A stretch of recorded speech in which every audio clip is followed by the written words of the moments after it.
Hi, I'm Noviman. Welcome to the Nano PAMS program. I will be delivering a module on digital business strategy. And this module will be divided into 4 separate videos. We will be talking about what is digital business strategy, how does it differ with non-digital business strategy, and more importantly, how should we develop our strategy in this digital era. That's the purpose of this module.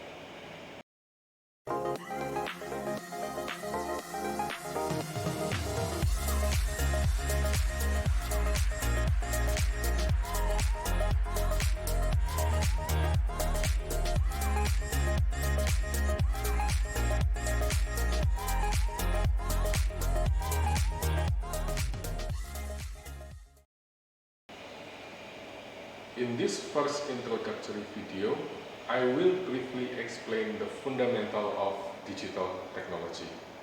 When we are talking about digital technology, we have to deal with 2 different things: the physical materiality and the digital materiality.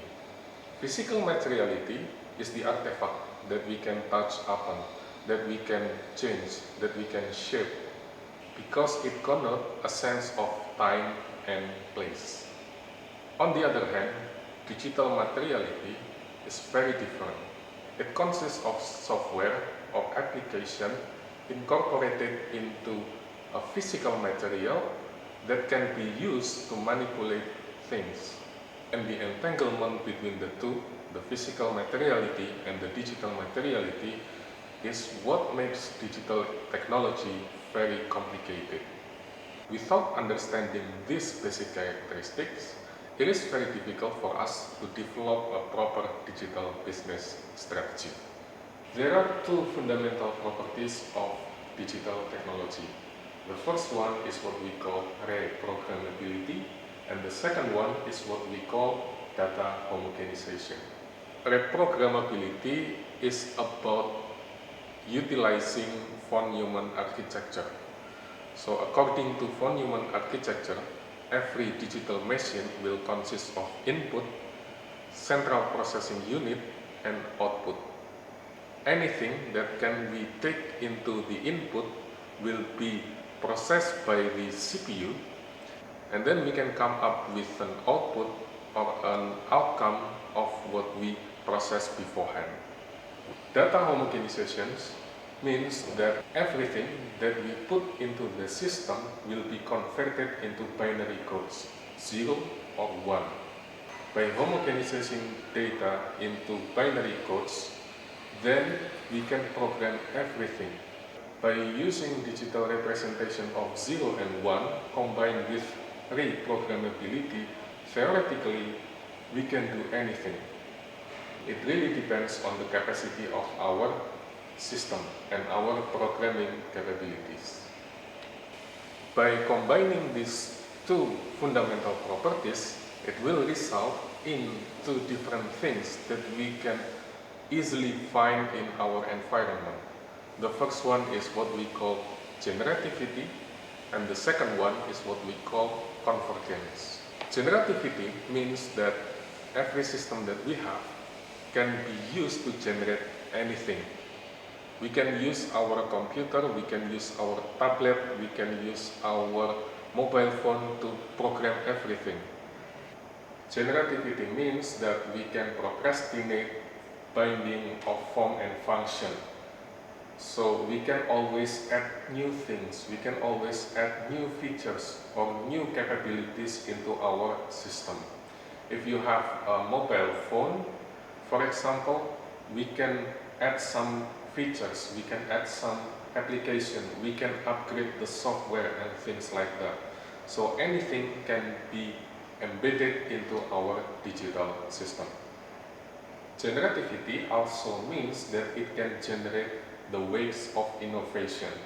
For example, if we have 3D printing technologies that can be used in design or in architecture, for example, and then those technologies or those innovation will promote the use of similar technology in construction industries or in project management.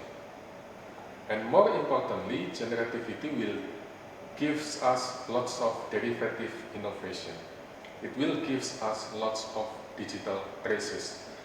For example, if you have a smartwatch, you can use that to generate lots of data, where you are going today, how many steps that you have achieved today, how many calories that you burned today, and things like that. Those data that were being collected from different devices, from different users, can be assembled into what we call big data. So you can imagine how the complexities of digital technology can give us lots of things to work on with.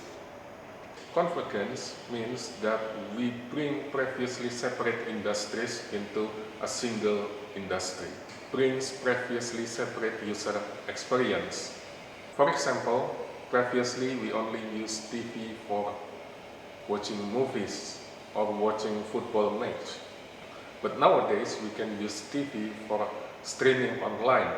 We can use TV for browsing the internet.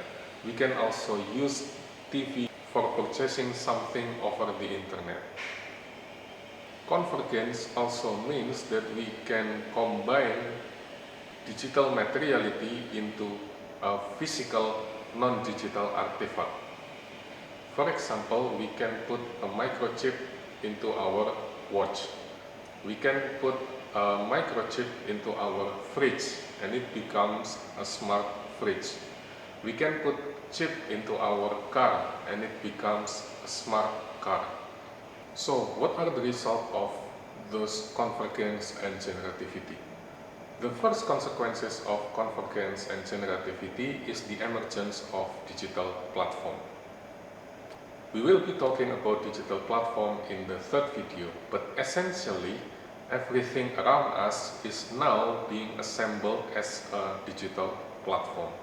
Digital platform is a kind of building block that provide an essential function of digital technology, which becomes a foundation upon which other firms can develop complementary products, complementary services, or complementary technologies. The second consequences of convergence and generativity is the emergence of distributed innovation. In distributed innovation, the creation of new products or new services is no longer centralized in one company or in one organization. The heterogeneity of the knowledge or the resources being involved in this development is increasing. We can gather many different resources from outside of our organization. Consequently, we have to think about the organization and the governance of this knowledge management. And we should not forget that the openness or the decentralization of this innovation will increase the risk for our company, for our organization, as well as our environment. That's what we have to think about very carefully. The third consequences of convergence and generativity is the prevalence of combinatorial innovation. So nowadays we can combine everything from digital material to physical material to develop new products or new services or new technologies. As a result, it is very difficult for us to develop our innovation strategy because the product or the service or the technology is now becoming boundaryless.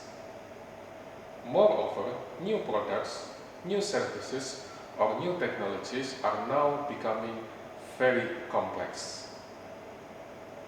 The innovation itself is no longer following the traditional S curve. So you will find lots of innovation that takes up very quickly, but on the other hand, you can find some innovation that takes too much time to gather attraction in the market. That's why it is very important for us to recognize the fundamental characteristic of digital technology before even developing our digital business strategy. So, what are the consequences of digital technologies for companies or organizations operating in this digital era? They have to learn how to build or how to organize a digital platform and create value from that. And two, they have to learn carefully how to deal with fault lines.